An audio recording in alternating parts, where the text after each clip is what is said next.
Hello and welcome to the Trip On podcast, the podcast in which we combine architecture, entertainment and urban life. My name is Lee. And my name is Alex. And this time with a new show in the series, Trip On Entertainment. For a visual impression of what we discuss here, check our Instagram at Trip On Podcast.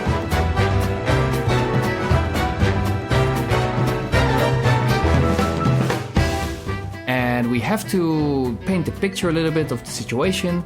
We are right now in a beautiful hotel on Yas Island in Abu Dhabi. And when we look out the window, we can actually see Yas Island and a couple of the venues that you can find here. I am sitting here in a gray hoodie with a very happy, smiling Bugs Bunny on it, because we actually visited Warner Bros. World. For now, we will skip on Warner Bros. Because we have to still discuss our visit to Ferrari World. Well, I actually have been here earlier, so I was here already in 2015. First, let's give a bit of a background of Yas Island, because it's an interesting location where we are, and there's quite some stuff to tell about it. So it is owned and operated by Miral, I think it's Miral, which is a group, like an investment group that operates the whole Yas Island project, and they have been building a mall here, Yas Marina, Yas Circuit, which is known for hosting Formula 1 races. And Warner Bros. Is here, but definitely we shouldn't forget Ferrari World, which was the first real park that is on the island. And I think for us both, the Yas Circuit is quite an interesting thing, right? Definitely. We got very excited about Formula 1. I think it started during the COVID time. And since that time, we are watching all the races. So it feels even more special to us because, we've seen it all in TV. We've seen the circuit. And right now we see it and we can see it through the window. So it's pretty exciting. What is interesting about the project is that I think the main initiation and the development kind of started just before the economic crisis. So it must have been a big risk for the investor to actually start building this place. I think the mall, Yas Mall, was one of the first things that was built over here, which is actually, on a side note, quite an impressive mall. And around the time that the mall opened, I think it was around 2006, 2007, they announced the Ferrari World park that we're going to build. And we will go a bit more into detail about how it is laid out and how it is built next to the mall, etc. But it actually took another 3 years to open up this venue. And 3 years might sound quite long, but we know both that is actually quite short for opening a theme park and building it, especially on this size. Then also we have to give a bit of context as to why we are here and how we actually got to visit those parks. I am actually visiting Dubai for a period of 3 weeks because I was visiting Alex. And it also was a really nice opportunity for me to make it a bit of a holiday trip. So I decided to work a number of days, but also to have off a number of days. And I was proposing to go and have a bit of a holiday break to Abu Dhabi.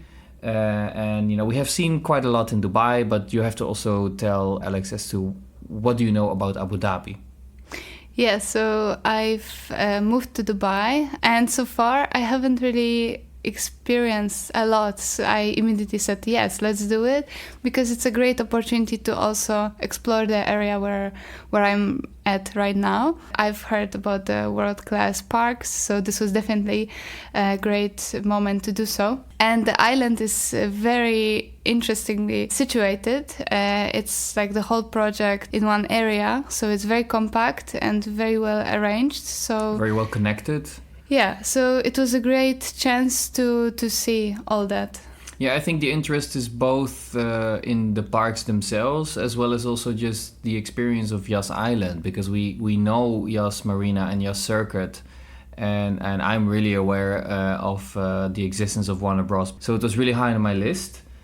When we were actually looking into it and we were looking for options for hotels and all that stuff, we started to figure out there are so many things to do on Yas Island. Maybe we're better off going for a combination ticket. So in the beginning we were thinking, you know what, maybe we'll do 2 parks because there's a SeaWorld over here that just opened last year, which is also an incredible park apparently. And then actually when we started to look into it, you know what, maybe we should also combine it with Ferrari World, why not? Yeah. And in the end, we actually chose a 4-day park ticket. Yeah, eventually it was the best package because for the price, we can visit 4 parks within 14 days. We're, of course, going to do it day by day. It's definitely the best option to visit if you are interested in visiting most of them. Yeah, and it also gives us the opportunity to make a bit of a city break in a city break. Because I was already staying in Dubai for a couple of weeks, and it gives us the opportunity to go to another city, which is now kind of like, you're a tourist in Abu Dhabi. But definitely it feels more holiday-like because the whole resort is set up in the way that the cars are a bit more on the side, there is a bit more walking space. So it's definitely much more pleasant and calmer than, for example, Dubai. And it's a nice holiday destination. Yeah, it seems also that the island is a bit isolated from the city, so it's close enough, so you can actually take public transport in the form of buses towards the city, but it's still an island in itself. So it's very much isolated from the big city, from the big highways, and it gives you the opportunity to, especially when you stay in the hotels, to kind of like have this holiday feeling. There's much more walkability, and it feels more like a bit like Disney World in a way. Definitely, because it's few projects combined together and all connected by the shuttle. So it's easily accessible. Once you stay in the hotel, you can commute, and it's all well arranged.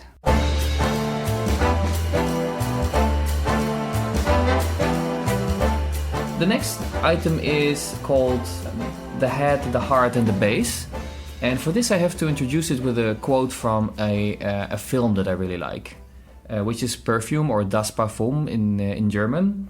The quote goes like this. Just like a musical chord, a perfume chord contains 4 essences or notes, carefully selected for their harmonic affinity. Each perfume contains 3 chords: the head, the heart, and the base. The head chord contains the first impression, lasting a few minutes, before giving way to the heart chord, the theme of the perfume, lasting several hours. Finally, the base chord, the trail of the perfume, lasting several days. So the reason why I like this quote so much is because you can kind of apply this phenomenon also to experiences, where you also have the initial experience, or like the first impression, and then you go more into the experience itself, where you have been spending some hours and you have a bit of a better image of the experience. And then after a couple of days, you still have the trail of the experience. So what stuck with you? So to get to the head first, to the first impression of the experience, I think for this it's probably interesting to hear from you, Alex. What is your first impression of Ferrari World? Because it was your real first visit. Yeah, so first impression was a bit a surprise to me because we were dropped off by the shuttle bus in front of the mall. The mall is extremely interesting and a nice building from the inside with lots of natural light. And we were walking through the mall and kind of trying to find the way how to get to the Ferrari World Park. And what was surprising as first impression was the fact that you entered to the park through the mall. It's definitely not the most common way to do it, because normally you have this grand entrance with big logo or a name. It was like a smooth transition from the mall to the park, and I was a bit surprised because knowing the scale of the project, I expected a bit maybe more. We were looking for some opportunity to take a selfie to show to the family, oh, we made it, but there was no really like this picturesque point to capture. However, once you enter further, you can see the whole structure from the inside, because definitely what is worth mentioning is the whole roof structure of the building, which is very impressive.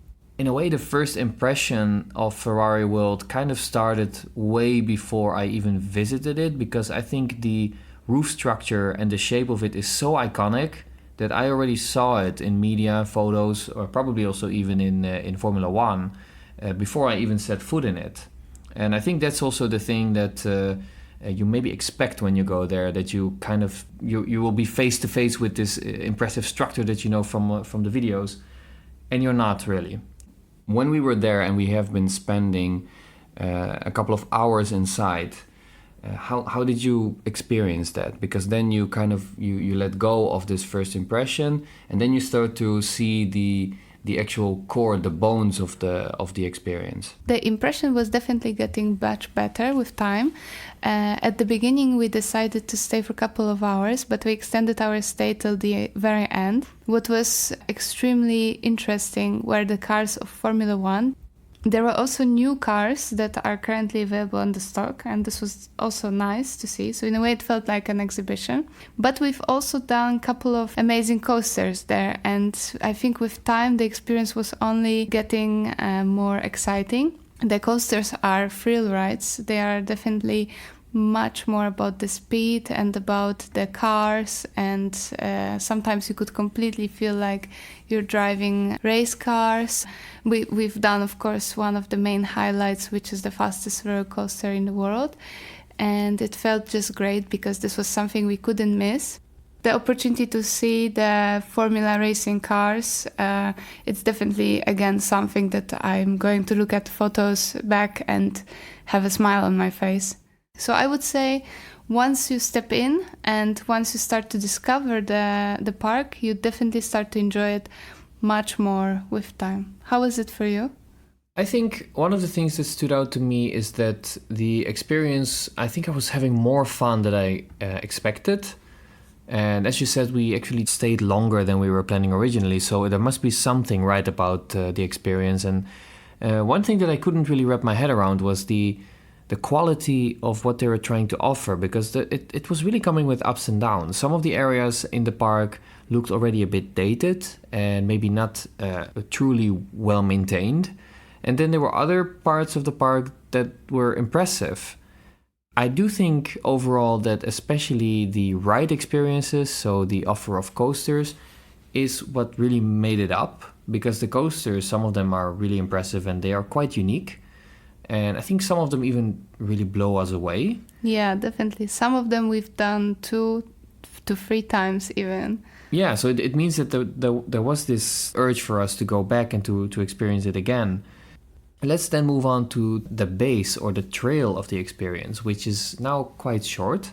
But what we mean by this is the thing that actually lasts for several days. A bit like what we described with the perfume. Sometimes you wore something like a sweater or a shirt and your perfume is still in your sweater, but it's not the very core of the perfume that you smell, but it's like the base that it leaves behind, like the trail. And it's interesting also for us now to look back on Ferrari World and how we experienced that day. For me, I have kind of like 2 trails that I can talk about. One of them is the very trail from 2015, and the other one is the trail from the visit that we did yesterday. So first of all, the trail that I had from 2015 was that it did leave me with the impression that it's probably fun to visit it and to ride some of the top rides, and then we're probably done and we're gonna move out and go to the next thing because we're gonna see so much better. And I think this visit kind of, for me, improved the trail of the Ferrari World experience, because I think it got better and it was a bit better than I had in mind. I started to see that the quality definitely did go up. I think they did add a couple of experiences that make the park much more the full day ticket worth. Besides that, I think that we kind of underestimated the amount of experiences right here. Maybe because I still had the image in my mind from 2015. And currently, I think what is on offer, especially when it comes to coasters, is very interesting for people who do like speed, who do like coasters. But also now, after a day, I can still say that I am really impressed by Flying Aces, which is a wing coaster by Intamin. I think that coaster left a big impression, and the experience, the ride experience of that coaster is great from beginning to end. How was it for you? Yeah, I had totally a similar experience. We've both really enjoyed the Flying Aces. But another coaster that is definitely worth mentioning is, of course, Formula Rossa by Intamin, and it's still a record holder of the fastest roller coaster in the world. The speed is 240 kilometers per hour, and you can definitely feel that speed.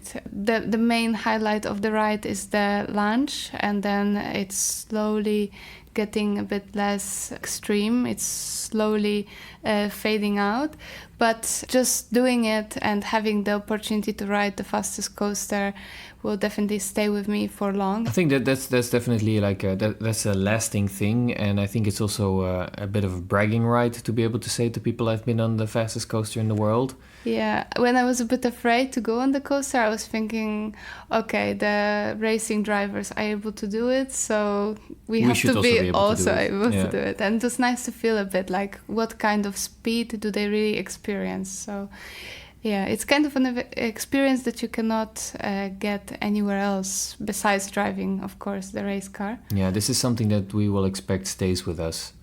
And besides that, I think what also stayed with me from my last visit is that we did, for example, the pit stop challenge, where we were changing the tires on a Formula One car, and we were apparently very fast. We were in the top ranked list for that day, which made us quite proud, I have to say. And also when you're into Formula One, that's the fun thing, you know, when you get to actually touch those wheels, lift them off the car, and being clocked by someone. And yeah, that's something that stays with me.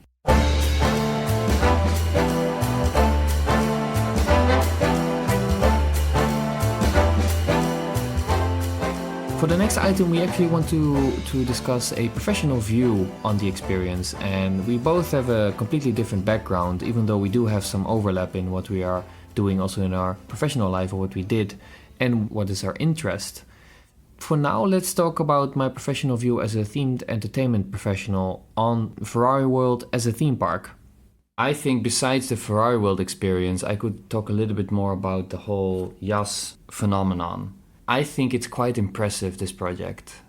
We have seen Motion Gate already in Dubai, which is part of the Dubai Parks and Resort Group, kind of like a resort that was supposed to be the next big thing in the Middle East. I have the feeling that Dubai Parks and Resorts is going to have a very, very difficult time to succeed as long as something like yas exists. The fact that they have such a great selection of hotels that they're actually building right now. You can literally look outside the window and we see all the cranes doing stuff. Plus the fact that you have the Formula One track over here, which is drawing in hundreds of thousands of people around those events. And the combination of all those different parks on one island, I think that's just a cocktail for success. So how do you look at it from an architect point of view? Because it's also quite interesting. It's extremely well organized, and the infrastructure is quite impressive.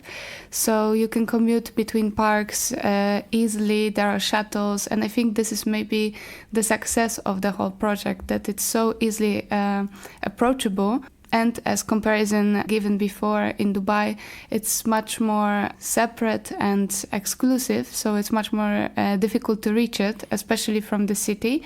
Here, I think once you're in the project, you can fully enjoy it, because it's like a project as a whole. You have everything given. You have the hotels, you have the mall, you have the parks, amazing infrastructure with sidewalks. You don't really walk next to the highway. It's much more calm. It gives you much more of a holiday feel. So definitely this is a great experience. I do have to talk as a themed entertainment professional about something like the dark rides, because those are the signatures of a park. The dark ride is by far the ride that would really bring kind of like the best of everything in a park. I can say that we have done a couple of dark rides. One of them is more of a multi-dimensional coaster because it's Mission Ferrari. I do remember to have seen and read a lot about it because it was so apparently so innovative and new and quite impressive project. And after riding it, I have to say, wow, it's not the quality of theming or any animatronics or whatever, because it's not an amazing dark ride on a world-class level. But the multidimensional aspect of the coaster is really something else. What this coaster does in this short span of the ride, where it just comes to a full stop, goes backwards, where it drops down, where it shakes on a platform, where it even goes sideways at some point, which is completely unexpected. Yeah, you completely cannot predict what will be the next move. Yeah, this is really something else. I think from a multi-dimensional coaster perspective, the only one that I think did such amazing things is Hagrid in Universal Islands of Adventure. The machine that you're in is very, very impressive. And the theming, the PlayStation 2 graphics on the screen, okay, that's maybe where the execution lacks a little bit, but still, if you like this kind of stuff, that's definitely impressive. How do you look at it as an architect, which is also interesting, because I think Ferrari World, more than any of the other parks we have seen, has really something going for it when it comes to architecture. What I should definitely focus on is the structure of the park. Ferrari World has impressive roof structure. It's very recognizable because you can see it even on the Google Maps. The project was designed by Benoit Architects, and it's like an international firm. The roof actually was inspired by classic double curve of Ferrari GT line, and from the top of the Google Maps is like gigantic logo of Ferrari. In fact, it's largest Ferrari's logo ever existing. And the roof is spanning 200,000 square meters.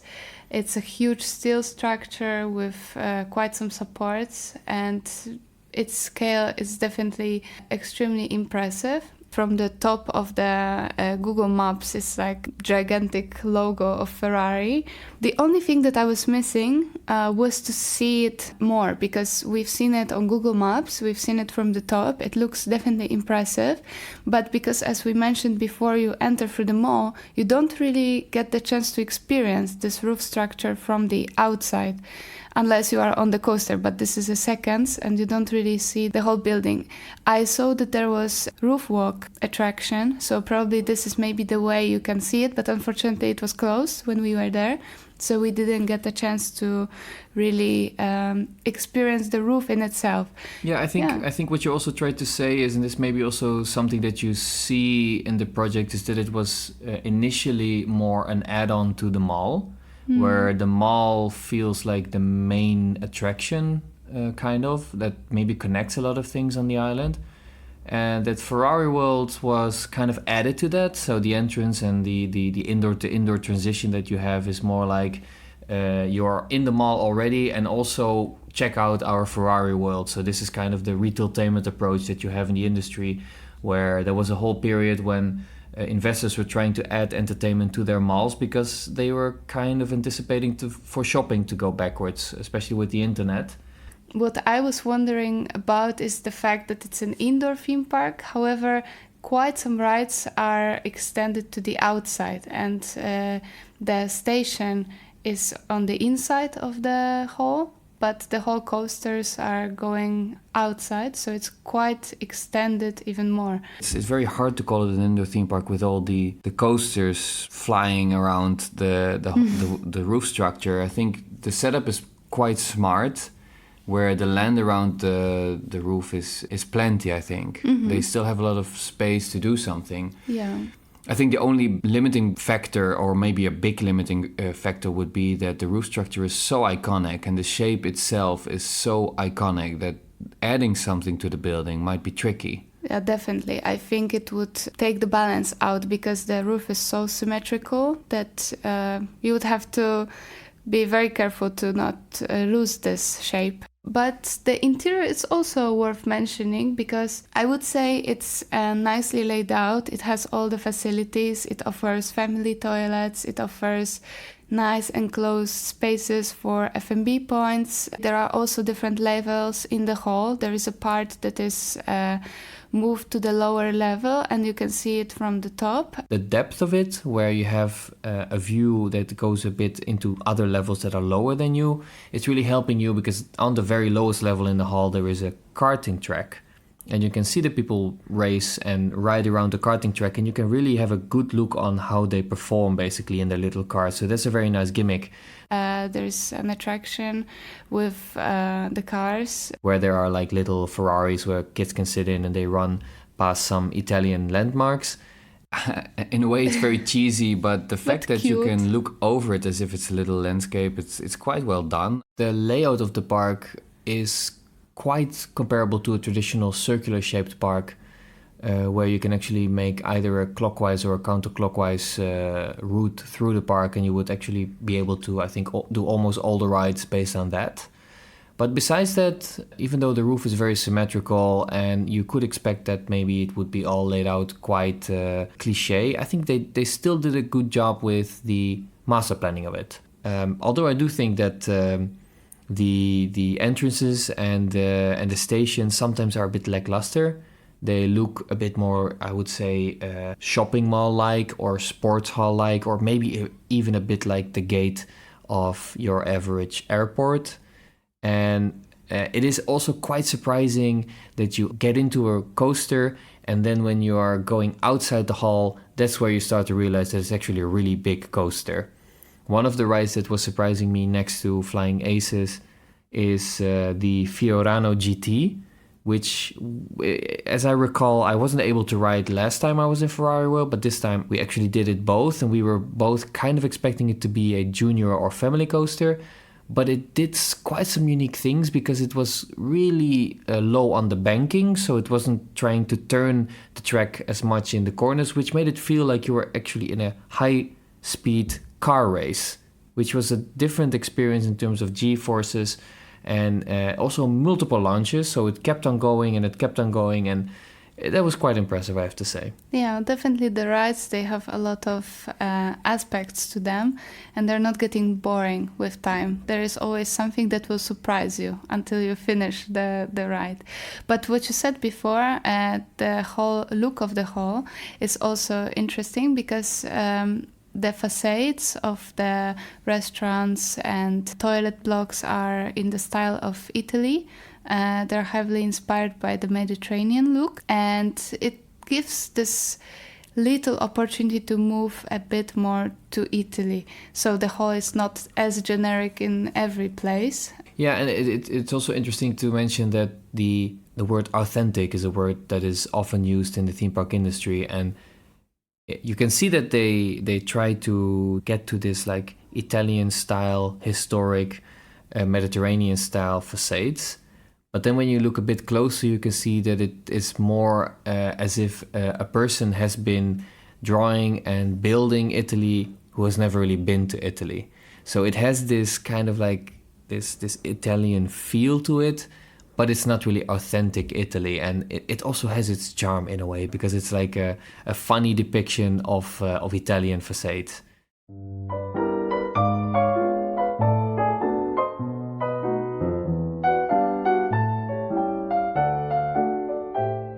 For the next point, we are really trying to keep the format and to keep the content of the podcast very positive, but there's also, of course, room for improvement. What could they do maybe to make it a bit better, to uplift everything? It's a bit difficult for me to put my finger on if I should see this as a theme park or more of an add-on Ferrari experience in a mall, or it kind of is both, because it is much more right now than just an experience center that is tacked to a mall, because it is really an experience that could keep you in for a whole day.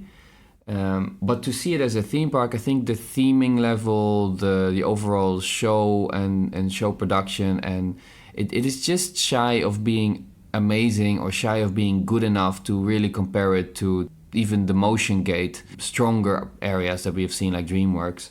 I think what is very clear to me is that from the very beginning of Ferrari World, it seems like they were going for a more abstract, minimalist style, which immediately for me doesn't work everywhere, because you have a couple of those instances where they do the high glossy red surfaces and the shapes where they try to kind of embody the line flow of a Ferrari, where they do like minimalist shapes like curls and curves and stuff like that, combined often with silver or with white. And I think that's very tricky, because first of all, to get those curves right from a production point of view, that's tricky. You have a couple of those very janky, wobbly curves going on, because you can just not expect from a production company to be perfect with this kind of stuff. So it is a very slippery slope. Besides that, this glossy red is easily dusty or damaged. So if you don't maintain that stuff well, it can start to look dated quite quickly. On the other hand, you have this basically like this 180 degrees difference where, for example, with Flying Aces, where the front facade, the queue line, the station, they're entirely themed from top to bottom. The flooring, the woodwork, the lighting, everything is way more theme park level. And that is so different from this minimalist style that they're trying to go for in the other areas of Ferrari World, that I'm really thinking like, okay, but what is the design language over here? What are they trying to do? For me as a designer, it feels like it should be a bit more coherent for it to feel more upper class. And I have the feeling that maybe Ferrari as a brand, as a company, is not so involved in it.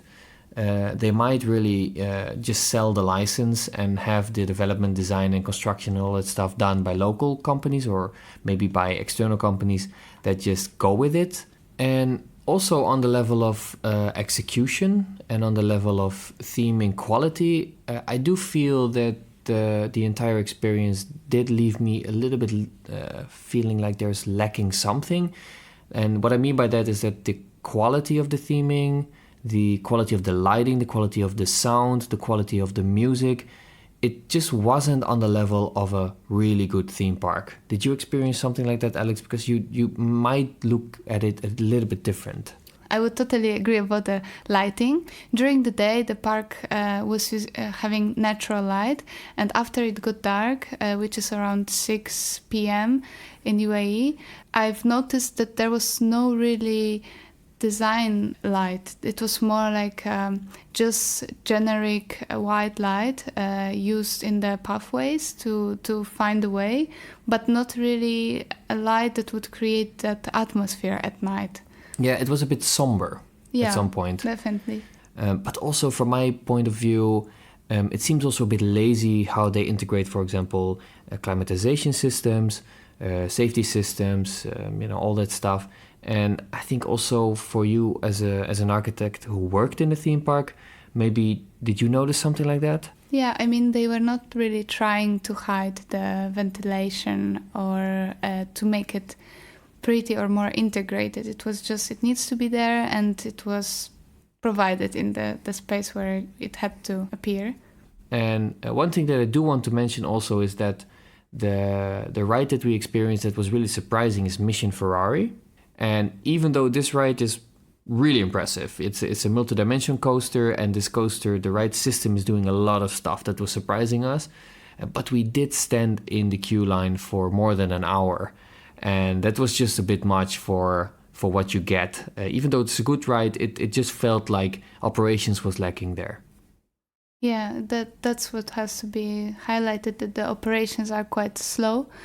And it's not as smooth. Also with leaving your stuff, your items, there is no clear system. So every time you approach the ride, there is a locker and you can put your things over there. But there is also a person who holds the key and closes it for you. So it doesn't seem like the smoothest system. And I think that's maybe a theme throughout more attractions that we have experienced in the UAE, is that the operations in general are just not so great. The operations seem to be lacking in speed, maybe also a bit of interest or professionalism.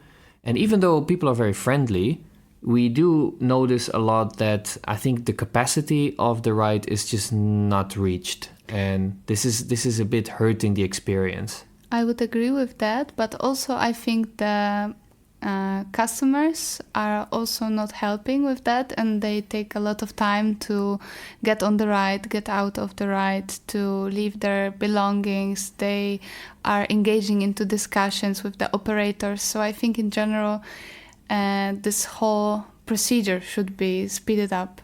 Yeah, it seems like the dispatch times are suffering from behavior from both guests and operators. And that's definitely a thing that Ferrari World could improve in, because also here it seemed like it was especially quite bad when it comes to operations.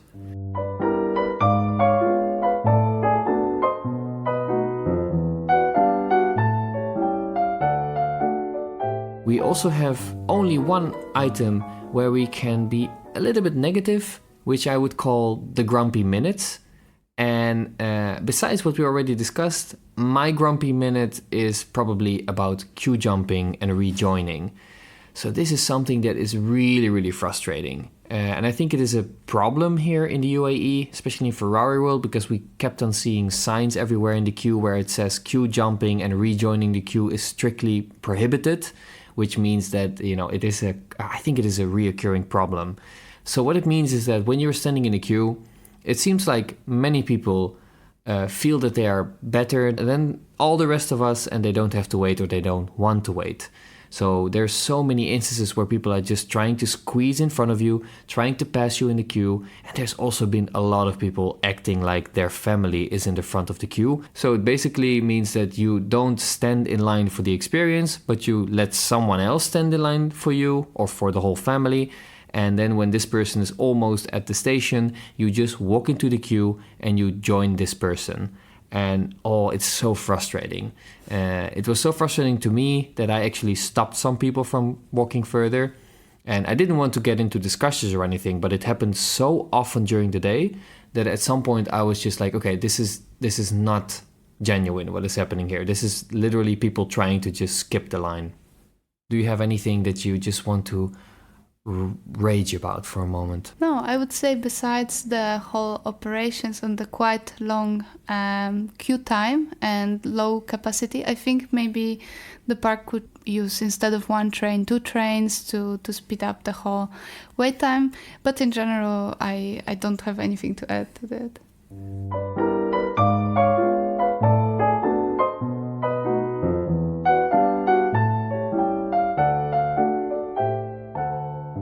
So, okay, that's enough negative for now. There's definitely some stuff that Ferrari World could improve in. But let's talk about another thing, which is the highlights of today. So really the things that spark in our mind something beautiful, where we have this moment where we say like, wow, that was just a wow moment. I think for me, one thing that really stood out is the surprise of the simple but very delicious food that we had. I was really thinking like, would they go for a pizza that is just not on the level? You cannot really do that for a park that is so close to the Italian heritage. We went to a restaurant which was apparently using recipes and the guidance from a famous Italian cook, because I saw on the video screens that were promoting that there was a Mamma Rosella, which is apparently a very famous Italian cook. The oil was nice, the sauce was nice, and I have to say the pizza was really good. What was a highlight for you from the day? I think for both of us, the main highlight of the day was Flying Aces. And we've done that coaster 3 times. I think it will become one of our favorite coasters that we've ever done. Yeah, when it comes to Flying Aces, both the ride was just amazing, but also the theming here was on a different level. I think it really stands separate from the rest of Ferrari World when it comes to theming. This coaster has a very elaborately themed queue line with even a section where there's like trees and like an outdoor scene that is being portrayed with a guy hanging from a parachute in the tree, and there's like a plane that landed there. And then when you go a little bit further, you have more like a World War I feeling, mainly because of the heritage of Ferrari with their connection to airplanes and their engines. And I think after that, the coaster was just a massive surprise, because this coaster has no regards for the people that are sitting in the train. This coaster was just from the first second till the very last turn. It is just impactful. It does things that you don't expect, and it is very, very nice, strong G-forces and a couple of big surprises. Great highlight of the day.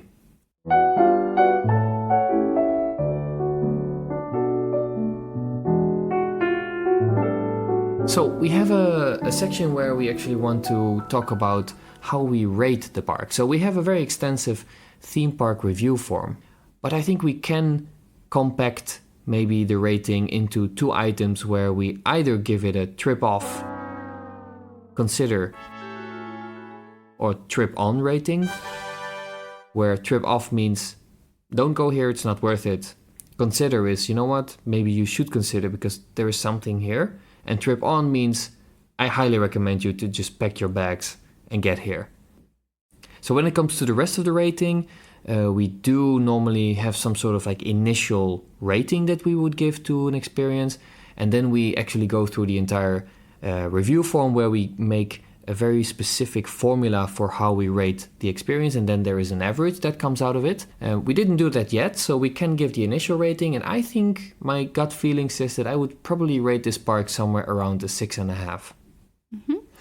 I would give it a 6. Which is not crazy high. But it's not bad. I mean, it had positive sides as well. Is it trip off, consider, or trip on for you? I would definitely say that it's a consider option for me. It's because it's so specific that either you have to be a fan of Ferrari, Formula One, high speed to be really interested once you're there. So I wouldn't say it's not worth going. It was a great experience, but maybe not for everyone. Yeah, I have to follow you on that one. I would also say consider. And I think it's helped also by the fact that it's on Yas Island and it is accompanied by some really great experiences on this island already. So when you would visit Yas Island and when you're planning to visit the theme parks, I would say also consider to go to Ferrari World, because I think you will regret it if you didn't go but you were so close. But I don't think it is a park that is unmissable or that is something that you should make the trip for. But from the other side, there are parks on this island that are definitely worth to make the trip for. So, just combine it. And when you do love coasters, go here, ride the coasters, because there are some really, really great ones here. I also think that maybe we would have rated it differently if it was the only park we would go to in those weeks. Definitely, but today we've already seen Warner Brothers, so I think it's a bit downplaying the previous experience. Yeah, true. This is also a bit of a teaser to the Warner Bros. Episode. If this episode is already out, definitely go and listen to it, because I'm telling you, I'm going to lift the curtain a little bit. Warner Bros. Is something else. That park is just incredible. And we will extensively highlight and explain to you why it is so good. And also, I think, why for us it is an experience to remember.